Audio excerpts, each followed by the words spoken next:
नमस्कार दोस्तों, CDRK Saini BEd classes YouTube channel पर आप सभी का हार्दिक स्वागत, अभिनंदन। देखिए, हम बीएड पाठ्यक्रम के अंतर्गत जेंडर, विद्यालय और समाज पेपर का अध्ययन कर रहे हैं। इस पेपर के अंतर्गत जेंडर असमानता संबंधी अनेक टॉपिक है जो समाज में महिलाओं के साथ भेदभाव, असमानता को प्रदर्शित करते हैं। आज की क्लास में हम पाठ्यक्रम विकास या निर्माण में जेंडर असमानता, देखिए, शिक्षा क्षेत्र में प्रत्येक कक्षा स्तर में प्रत्येक छात्र छात्राओं के अध्यापन हेतु पाठ्यक्रम का निर्माण किया जाता है और उस पाठ्यक्रम के आधार पर एक शिक्षक संपूर्ण शिक्षण योजना बनाकर शिक्षण बिंदुओं के अनुसार छात्र छात्राओं को अध्ययन अध्यापन करवाता है। तो इस पाठ्यक्रम निर्माण या विकास में कई प्रकार की असमानताएं, भेदभाव दिखाई देते हैं। उनके बारे में हम चर्चा करेंगे, तो आप सब बने रहें हमारे साथ, हमारे YouTube चैनल के साथ। और यदि आप हमारे YouTube चैनल पर पहली बार आए हैं तो हमारे YouTube चैनल को सब्सक्राइब करें और पास ही बने बेल आइकन के बटन को दबा देवे, जिससे जब भी हमारे YouTube चैनल पर कोई भी न्यू वीडियो अपलोड किया जाए या लाइव क्लास चलाई जाए तो उनके नोटिफिकेशन आपको मिल सके और आप परीक्षा की अच्छी तैयारी करते हुए अच्छा अधिगम आपको हो। देखिए, पाठ्यक्रम निर्माण या विकास में जेंडर संबंधी असमानताओं के अंतर्गत पहला विचारणीय बिंदु है पाठ्यक्रम विद्यालय द्वारा किए जाने वाले सभी प्रयासों का एक संग्रह है, जिसके द्वारा विद्यालय के अंदर और विद्यालय के बाहर की परिस्थितियों में वांछित परिणाम प्राप्त किए जाते हैं। देखिए, पाठ्यक्रम के द्वारा विद्यालय आधारित सैद्धांतिक और प्रायोगिक गतिविधियां संपादित की जाती है और उन गतिविधियों के आधार पर छात्रों का मूल्यांकन किया जाता है और मूल्यांकन के द्वारा छात्रों की उपलब्धि को निश्चित किया जाता है। तो पाठ्यक्रम के द्वारा विद्यालय के साथ साथ जो बाहरी वातावरण है वहां पर भी पाठ्यक्रम का उपयोग किया जाता है और जो वांछित परिणाम है वो प्राप्त करने का प्रयास किया जाता है। पाठ्यक्रम बालकों का शारीरिक, मानसिक, बौद्धिक, आध्यात्मिक, सामाजिक, भावनात्मक और नैतिक विकास करता है। देखिए, पाठ्यक्रम के द्वारा ही छात्रों को शिक्षा मिलती है। एक शिक्षक को आधार मिलता है कि वो कक्ष में कक्षा स्तर के अनुसार क्या पढ़ाएं, कैसे पढ़ाएं, उसका ज्ञान पाठ्यक्रम के द्वारा ही मिलता है। और पाठ्यक्रम के द्वारा जो छात्र होते हैं उन छात्रों का सर्वांगीण विकास होता है। शारीरिक, मानसिक, बौद्धिक, आर्थिक, सामाजिक, भावनात्मक और नैतिक विकास। तो यहाँ पर पाठ्यक्रम के द्वारा जो छात्र होते हैं और शिक्षक होता है, तो शिक्षक और छात्र का महत्वपूर्ण स्थान होता है, जिसके माध्यम से संपूर्ण पाठ्यक्रम एक अध्यापक के द्वारा पढ़ाया जाता है और छात्र उसको ग्रहण करते हैं। पाठ्यक्रम का निर्माण एक पाठ्यक्रम निर्माण समिति द्वारा किया जाता है, जिसमें अनेक विद्वान और विषय विशेषज्ञ सहयोग करते हैं। देखिए, जब भी पाठ्यक्रम निर्माण किया जाता है ये मान लीजिए कक्षा 1 से 5 तक का पाठ्यक्रम तैयार करना हो, या 6 से 8 का करना हो, या कक्षा 9, 10, या यानी प्राथमिक, उच्च प्राथमिक, माध्यमिक, उच्च माध्यमिक और कॉलेजीय शिक्षा का, या विश्वविद्यालय स्तर पर जहां पर भी पाठ्यक्रम का निर्माण किया जाता है, वहां पर एक पाठ्यक्रम निर्माण समिति होती है, और उस पाठ्यक्रम निर्माण समिति में अनेक विद्वान होते हैं, विषय विशेषज्ञ होते हैं, जिनके सहयोग से ही उस पाठ्यक्रम का निर्माण किया जाता है। पाठ्यक्रम के विकास के बारे में सकारात्मक दृष्टिकोण का निर्माण किया जाता है, लेकिन पाठ्यक्रम निर्माण समिति सदस्यों में भी जेंडर संबंधी भेदभाव किया जाता है। देखिए, हमने बात की पाठ्यक्रम निर्माण समिति की, और उसमें अनेक विद्वान और विषय विशेषज्ञ होते हैं, लेकिन उस समिति में लैंगिक भेदभाव किया जाता है। जितना स्थान उस समिति में पुरुषों को प्राप्त होता है, उतना स्थान महिलाओं को नहीं होता है, और महिलाएं जो उस पाठ्यक्रम निर्माण समिति में यदि स्थान नहीं पाएगी, तो महिलाओं से संबंधित जो पाठ्यक्रम में प्रकरण या शिक्षण बिंदु समायोजित करने चाहिए, वो बिल्कुल नहीं होंगे। नाम मात्र के शिक्षण बिंदु उस पाठ्यक्रम में महिलाओं से संबंधित रखे जाएंगे। पाठ्यक्रम निर्माण समिति सदस्यों में पुरुषों को अधिक महत्व दिया जाता है, तथा महिलाओं के साथ जेंडर संबंधी भेदभाव किया जाता है। देखिए, महिलाएं यदि उस पाठ्यक्रम में पुरुषों के बराबर होगी, तभी जाकर पाठ्यक्रम में महिलाओं से संबंधित जो भी समस्याएं हैं, महिलाओं से संबंधित जो भी समाज में जागरूकता लानी है, उन सब का समायोजन पुरुष और महिला के बराबर पाठ्यक्रम निर्माण समिति सदस्यों के रूप में होने पर ही हो सकती है। तो यहाँ पर पाठ्यक्रम विकास और निर्माण में महिलाओं के साथ भेदभाव किया जाता है, और ये पहले भी होता आ रहा है और अभी भी यही स्थिति बनी हुई है। पाठ्यक्रम में महिलाओं का चित्रण एक गृहिणी के रूप में रखा जाता है, जिससे भावी पीढ़ी को केवल महिलाओं का रूप गृहिणी के रूप में ही ज्ञात होता है, ना कि तकनीकी एवं विज्ञान के रूप में। देखिए, जो पाठ्यक्रम होता है, उस पाठ्यक्रम में हमेशा महिलाओं के विषय में यही समायोजित किया जाता है कि महिलाएं एक अच्छी पत्नी, एक अच्छी गृहिणी बन सकती है। वहां पर महिलाओं को विज्ञान या तकनीकी क्षेत्र में प्रगति के बारे में न्यून मात्रा में दिखाया जाता है, जो महिलाओं के साथ लैंगिक भेदभाव को बिल्कुल 100% स्पष्ट करता है।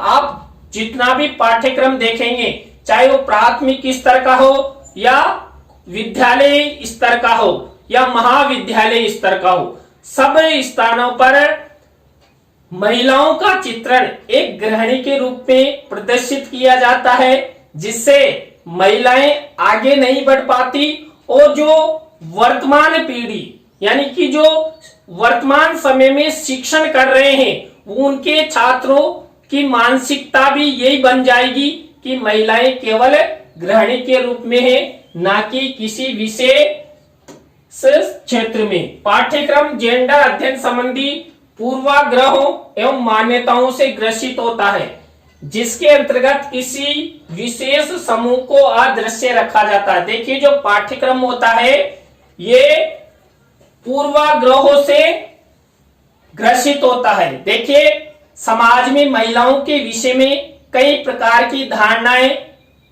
कई प्रकार की सकारात्मक और नकारात्मक धारणाओं के साथ साथ कई प्रकार की मान्यताएं और नियम चलते हैं, जिसके चलते पाठ्यक्रम भी पूर्वाग्रहों से ग्रसित हो जाता है और जो समाज में प्रचलित मान्यताएं हैं उन मान्यताओं के आधार पर ही पाठ्यक्रम को महिलाओं के विषय में तैयार किया जाता है और किसी विशेष समूह को, देखिए यह विशेष समूह कोई नहीं है, महिला समूह के जो टॉपिक है, प्रकरण है, शिक्षण बिंदु है, उनको न्यून मात्रा में पाठ्यक्रम में समायोजित किया जाता है, जिससे बालकों को केवल एक संकीर्ण रूप में ही, संक्षिप्त रूप में ही महिलाओं के संबंध में समस्याओं से अवगत होना पड़ता है। भारतीय शिक्षा में निर्मित पाठ्यक्रम महिलाओं को अदृश्य रखता है, जिससे पाठ्यक्रम निर्माण या विकास में महिलाओं में प्रतिकूल प्रभाव उत्पन्न होते हैं। देखिए, प्रतिकूल प्रभाव उत्पन्न होंगे ही होंगे। क्यों? क्योंकि भारतीय शिक्षा में जो महिलाओं से संबंधित विषय हैं वो न्यून मात्रा में रखे जाते हैं। महिलाओं को आगे बढ़ाने, अभिप्रेरित करने या जागरूकता लाने संबंधी प्रकरण यदि पाठ्यक्रम में समायोजित किए जाएंगे तो वर्तमान पीढ़ी को उन समस्याओं के बारे में पता लगेगा और वो महिलाओं के प्रति नकारात्मक धारणा या मान्यता को त्याग कर सकारात्मक धारणा का निर्माण करेंगे। इसी प्रकार पाठ्यक्रम पूर्वाग्रहों से भरा हुआ होता है, जिसमें पुरुषों की तुलना में स्त्रियों का चित्रण कम होता है। देखिए, पाठ्यक्रम में पुरुषों का चित्रण अधिक से अधिक होता है। जैसे पुरुष लेखकों, पुरुष विद्वानों को अधिक स्थान दिया जाता है, उनके लेखों, पाठों को अधिक समायोजित किया जाता है, जो महिलाओं के साथ लैंगिक भेदभाव को प्रदर्शित करता है। पाठ्यक्रम में महिलाओं के बहिष्करण की प्रक्रिया समाज में भेदभाव के रूप में स्पष्ट रूप से दिखाई देती है। देखिए, जब पाठ्यक्रम में ही महिलाओं का चित्रण कम होगा तो स्पष्ट रूप से महिलाओं के साथ बहिष्करण की, यानी कि बहिष्करण से मतलब ये नहीं है कि उन्हें बिल्कुल ही उस पाठ्यक्रम से निष्कासित कर दिया जाता है, नहीं, महिलाओं से संबंधित पाठ्यक्रम न्यून मात्रा में रखा जाता है। जबकि भारतीय समाज में पुरुषों को जितना स्थान प्राप्त है उतना ही स्थान महिलाओं को है, तो महिलाओं से संबंधित पाठ्यक्रम भी पुरुषों के समान ही होना चाहिए। यदि समानता का दर्जा पाठ्यक्रम में होगा तो महिलाओं के प्रति सकारात्मक दृष्टिकोण उत्पन्न होगा। समाज में या आने वाली पीढ़ी में महिलाओं के प्रति जो छात्र हैं उनके मन में सकारात्मक दृष्टिकोण निर्माण होते हुए उनके विकास में सकारात्मक परिवर्तन होगा। पाठ्यक्रम में महिलाओं की वास्तविक स्थिति, उनकी समस्याओं को जेंडर भेदभाव के आधार पर समायोजित नहीं किया जाता है। देखिए, महिलाओं से संबंधित कई प्रकार की अनेक समस्याएं होती है, जैसे हिंसाओं से संबंधित, शोषण से संबंधित, मारपीट से संबंधित, कई प्रकार की, जैसे बाल विवाह से संबंधित या कन्या भ्रूण हत्या से संबंधित, प्रथा प्रथा से संबंधित, सती प्रथा से संबंधित कई प्रकार की समस्याएं हैं जिनको पाठ्यक्रम में न्यून मात्रा में समायोजित किया जाता है, जिसके आधार पर पाठ्यक्रम में लैंगिक भेदभाव दिखाई देता है। पाठ्यक्रम में नारीवादी विषयों के रूप में केवल संगीत, गृह विज्ञान आदि विषयों को महत्व दिया जाता है, जबकि भौतिक विज्ञान, रसायन विज्ञान, गणित, तकनीकी विषयों को पुरुषों से संबंधित माना जाता है कि पुरुष इन तकनीकी विषयों, विज्ञान आदि विषयों को अच्छे से पढ़ सकते हैं, जबकि महिलाएं केवल संगीत और गृह विज्ञान जैसे विषयों में दक्ष होती है और उन्हें दक्ष करना चाहिए। तो यहाँ पर स्पष्ट रूप से विषय वितरण में भी महिलाओं के साथ भेदभाव स्पष्ट होता है। पाठ्यक्रम में महिलाओं को पुरुषों के समान विरोचित स्थान नहीं दिया जाता। जिस तरह पुरुषों को वीरोचित स्थान पाठ्यक्रम में प्रदान किया जाता, उतना स्थान महिलाओं को नहीं दिया जाता। ज्यादा से ज्यादा पुरुषों के पाठ्यांश पाठ्यक्रम में समायोजित किए जाते कि फला पुरुष इतना अच्छा था, वो वीर था।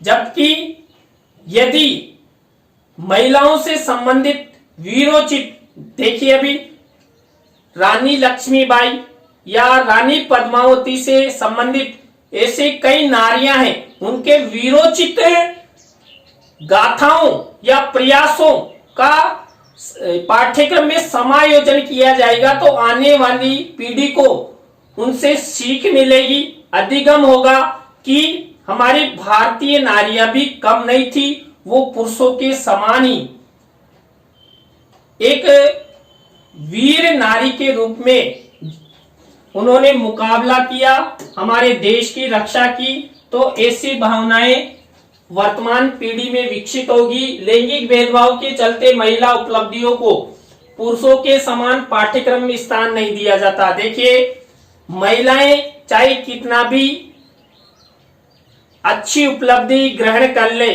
चाहे वो संगीत के क्षेत्र में, तकनीकी के क्षेत्र में, विज्ञान के क्षेत्र में या पत्रकारिता के क्षेत्र में, किसी भी क्षेत्र में यदि महिलाओं ने अच्छी उपलब्धि हासिल की है, लेकिन फिर भी उनके पाठ्यांश बराबर यानी समान मात्रा में समान आधार न बनाकर लैंगिक भेदभाव किया जाता है। जबकि जो महिलाओं की उपलब्धि है उनको भी पुरुषों के समान ही पाठ्यक्रम में समायोजित करना चाहिए। पाठ्यक्रम के सर्वांगीण विकास के तथ्यों एवं क्षेत्रों में जेंडर असमानता व्याप्त होती है। देखिए, जो सर्वांगीण विकास है, अभी हमने पहले अध्ययन किया था कि पाठ्यक्रम के द्वारा बालकों का सर्वांगीण विकास होता है, तो सर्वांगीण विकास में भी भेदभाव की नीति अपनाई जाती है, जिससे महिलाओं में प्रतिकूल प्रभाव होता है। पाठ्यक्रम की समान अधिगम गतिविधियों में जेंडर आधारित असमानताएं दिखाई देती है। देखिए, प्रत्येक विद्यालय महाविद्यालयों में सैद्धांतिक और प्रायोगिक कार्य होते हैं, और जो प्रायोगिक कार्य हो या सैद्धांतिक कार्य हो उनको जेंडर आधार पर वितरण किया जाता है। जब पाठ्यक्रम में ही जेंडर आधार पर वितरण है तो उन्हें यथास्थिति जब कक्ष या विद्यालय में आयोजित किया जाएगा, संपादित किया जाएगा, तो वहां पर भी भेदभाव किया जाएगा, जिससे वहां पर महिलाओं के साथ स्पष्ट रूप से जेंडर संबंधी भेदभाव दिखाई देगा। और जेंडर संबंधी भेदभाव हमारे भारतीय समाज के लिए घातक है, क्योंकि भारतीय समाज का सर्वांगीण और समान विकास तब तक नहीं हो सकता जब तक पाठ्यक्रम में पुरुषों के समान ही महिलाओं को भी स्थान नहीं दिया जाएगा। पाठ्यक्रम के अंतर्गत पाठ्य सहगामी क्रियाओं में बालक और बालिका के आधार पर असमानताएं व्याप्त होती है। देखिए, असमानताएं, कई खेल ऐसे होते हैं जो बालिकाओं से संबंधित होते, कई खेल ऐसे होते हैं जो पुरुषों से संबंधित होते हैं। तो यहाँ पर बिना किसी भेदभाव के तो खेल आदि संबंधी भी पाठ्यक्रम में समायोजित नहीं किए जाते हैं। भेदभाव के आधार पर ही इन पाठ्य सहगामी क्रियाओं को स्थान दिया जाता है, जिससे महिलाओं में जो खेल आदि का विकास है वो अच्छी या अधिक मात्रा में नहीं हो पाता है। जेंडर भेदभाव के चलते पाठ्यक्रम लैंगिक योग्यताओं एवं रुचियों के अनुसार प्रदर्शित नहीं हो पाता है। देखिए, कई बार कई महिलाओं की अच्छी रुचि होती है, अच्छी योग्यता होती है, लेकिन फिर भी ऐसी रुचि और योग्यताओं को परे रखकर उन्हें पाठ्यक्रम में समायोजित नहीं किया जाता, जिससे आने वाली पीढ़ी को तो ज्ञान होगा ही नहीं, लेकिन वर्तमान पीढ़ी को भी उसका ज्ञान नहीं होगा और समाज में इसी तरह पीढ़ी दर पीढ़ी पाठ्यक्रम में असमानता दिखाई देती रहेगी। और हमारे भारतीय समाज का सर्वांगीण विकास नहीं हो पाएगा।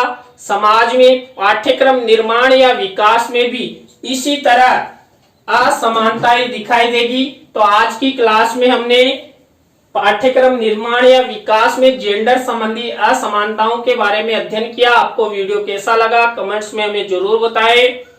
नए टॉपिक के साथ हम आपसे फिर मिलेंगे CDRK Saini B.Ed classes YouTube channel पर। तो राम राम सा, बाय।